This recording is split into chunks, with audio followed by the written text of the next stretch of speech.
aroma of fresh coffee and warm donuts drifted lazily through the humid, recycled air of the underground corridors. It was a scent that didn't quite belong in a world of steel and rock, but it was the only thing that made the deep city feel like a home. The tunnels were a labyrinth of copper wiring, heavy reinforced plating, and the constant, rhythmic clatter of food trays. Emma wiped her hands on her stained apron, her movements mechanical and practiced. She stood behind the counter of the terminal, a small breakfast bar tucked away in a corner of Sector 4, nestled miles beneath the planet's surface. To the casual observer, she was just another face in the subterranean crowd. But Emma knew the truth.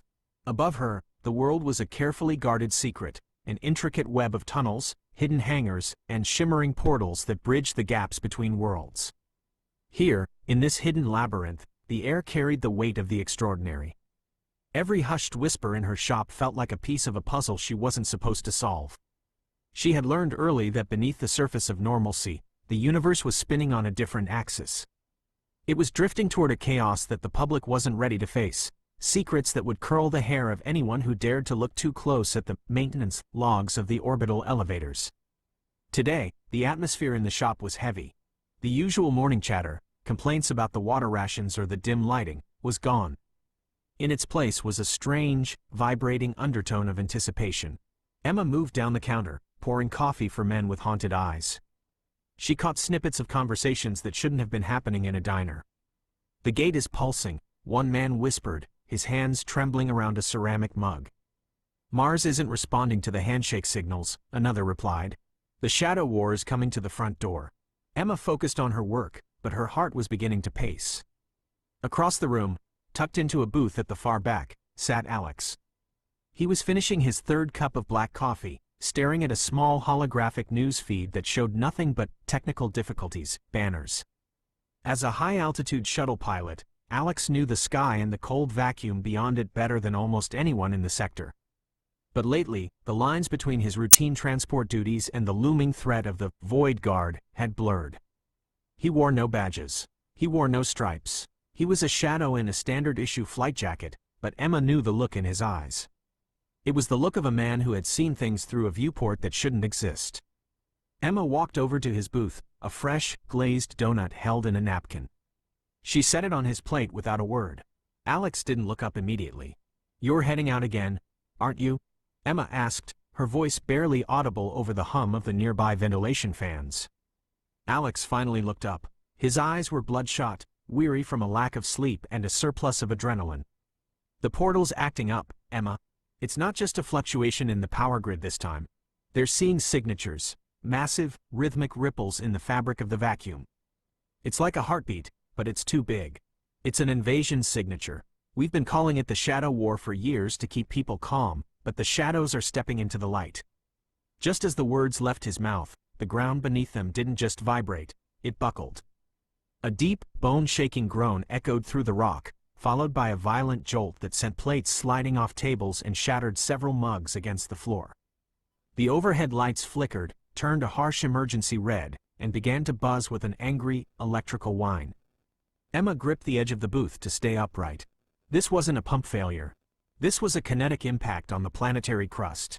"They're here," Alex whispered, his voice cold. He stood up so quickly his chair clattered back and struck the stone wall. The intercom system, usually reserved for mundane shift changes, erupted with a sound that sent a chill through the room, a frantic, high-pitched scream of a siren, followed by a voice that sounded like it was coming from the edge of a breakdown. "All combat-capable personnel to battle stations. This is an Omega-level breach. The swarm has bypassed the orbital rings. They are in the atmosphere. I repeat, the swarm is in the atmosphere. This is not a drill." Emma didn't panic. Instead, something shifted in her. The waitress mask fell away, revealing a cold, tactical precision. She reached behind her back and unclipped the ties of her apron, letting it fall to the floor. Beneath it, she wasn't wearing civilian clothes. She was wearing a dark, reinforced G-suit, the kind worn by interceptor pilots. She had been the tactical secondary for Hangar 7 for 3 years, a sleeper agent in her own city. She reached under the counter and pulled out a heavy flight helmet and a sidearm. She looked at Alex, her face a mask of steel. "Alex, get to the interceptors. I've got the keys to the prototype in Hangar 7. We aren't letting them reach the civilian levels. They burst out of the diner and into the main corridor. The quiet underground city was gone, replaced by a nightmare of screaming sirens and the heavy, rhythmic thud of armored boots. Security teams were sprinting toward the surface elevators, their rifles held high. Emma and Alex pushed through the crowd, their focus narrow. They reached the high-speed lift to Hangar 7. As the lift shot upward, the pressure in their ears spiked. When the doors finally hissed open, they weren't in the city anymore. They were on the edge of the world. The hangar doors were wide open, and for the first time, Emma saw the sky. It was a bruised, sickly purple, choked by a swirling, black mass of organic-looking ships. They moved like locusts, diving from the clouds and raking the surface with beams of dark energy. The Shadow War was no longer a whisper, it was a deafening roar. "Go, go, go!" Alex yelled over the sound of a nearby anti-aircraft battery. They scrambled into the cockpit of the Void Runner, a sleek, twin-engine interceptor designed for the vacuum but capable of atmospheric combat. Alex took the pilot's seat, his hands flying over the startup sequence. Emma took the seat behind him, her fingers dancing across the holographic tactical grid. Reactor online. Shields at 100%. Weapons hot, Emma reported, her voice steady despite the chaos outside. "Alex, we've got 4 swarm scouts diving on our position. They're trying to collapse the hangar roof." "Not today," Alex grunted. He slammed the throttle forward. The ship didn't just move. It leapt. The G-force pressed them deep into their ergonomic seats as they cleared the hangar at 500 knots. The battle in the sky was a chaotic ballet of fire and metal. The swarm ships were jagged, obsidian things that seemed to absorb the light around them. Void Guard ships, humanity's last line, darted between them like silver needles, their beams cutting through the purple haze. Every hit to their shields sent a shuddering vibration through the Void Runner's frame, a scream of protesting metal. "They're targeting the colony transports," Emma shouted, her eyes fixed on the tactical overlay. "Look at the trajectory. They're ignoring the military targets. They want the civilians." "I see them," Alex said, his voice dropping into that cold, lethal calm that only came during a dogfight.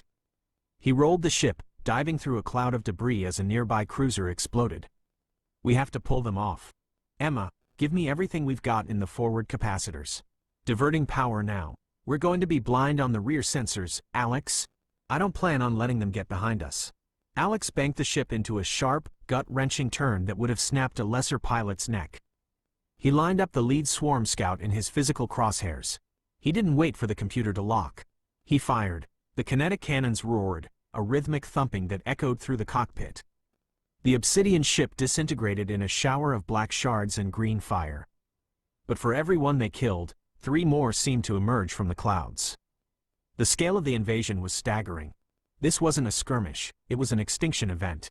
Suddenly, the communication channel hissed with static, a high-frequency whine that made Emma wince. Then, a new voice broke through, commanding, resonant, and filled with a strange, magnetic authority. "This is Commander Alex Blake to all units. Fall back to the primary gate. We are losing the atmosphere. We must consolidate our fire on the lead cruiser's ventral port. It is the only way to collapse their coordination. We have one shot at this, and we have to take it now." Emma's eyes went wide. She looked at the back of Alex's head, then back to the comms unit. Alex had been the commander all along. The man sitting in her diner was the architect of the defense. "You heard the man," Emma yelled, her fingers flying to recalibrate the targeting sensors. "Alex, I'm locking onto the flagship. It's that massive, jagged spine at 12 o'clock. "I've got it, Alex," Commander Blake replied. He pushed the engines to 110%. The Void Runner screamed as it tore through the atmosphere, a streak of silver in a sea of purple fire. The enemy flagship was a mountain of metal and shadow, nearly a mile long. As they approached, the defensive fire from the cruiser was so thick it looked like a wall of light. Alex wove the ship through the gaps, his instincts guiding him through the impossible. Targeting, Emma muttered, her breath coming in short, sharp gasps. "Lock confirmed. Blake, the ventral port is open. Fire now." The beam that left their ship wasn't a standard laser. It was a blinding streak of pure, concentrated energy, a piece of the portal itself weaponized. It struck the swarm cruiser's core with the force of a dying star. The explosion was silent at first, a blossoming sphere of white light that consumed everything in its path. Then the sound hit, a roar that seemed to vibrate the very atoms of their bodies. The enemy flagship buckled. Its internal systems cascaded in a series of blinding eruptions, tearing the obsidian hull apart from the inside out. The remaining swarm vessels, their hive mind coordination shattered by the death of their flagship, began to scatter. They pulled up from their dive bombing runs, retreating back toward the shimmering, bruised distortion of the portal high in the thermosphere. As the fires dimmed and the purple sky began to fade back to a smoky gray, a heavy, ringing silence settled over the cockpit. Alex leaned back, his chest heaving as he gasped for air. He pulled his helmet off, his hair matted with sweat. The adrenaline was fading, leaving behind an ache in his bones that felt like it would never go away. He looked at Emma through the reflection in the glass. "You okay?" "I think so," she whispered. She looked down at her hands. They were shaking. "Did we win?" Alex took a shaky breath, his voice trembling as he radioed back to the scattered remnants of the Void Guard. "This is Commander Blake. We've repelled the attack. We held the door. But I've got a bad feeling. They're not done. They were testing us. Prepare for the next wave. It could come at any moment." Across the system, the remnants of humanity's fleet began their slow, painstaking retreat toward the safety of the underground hangars. Repair crews were already being dispatched to the surface to patch the leaks in the crust and reinforce the defense batteries. The victory was hollow. They had pushed the enemy back, but the cost was visible in the columns of smoke rising from the colony sectors. Emma looked out at the horizon. She saw the ruins of the surface cities, the graveyard of things too large to understand. The realization hit her then, the same realization that Sam had in the old world, and Alara had on PX-47. Scale meant everything. They were small. They were tiny sparks in a very dark room. The universe was a chessboard, and they had only just survived the opening move.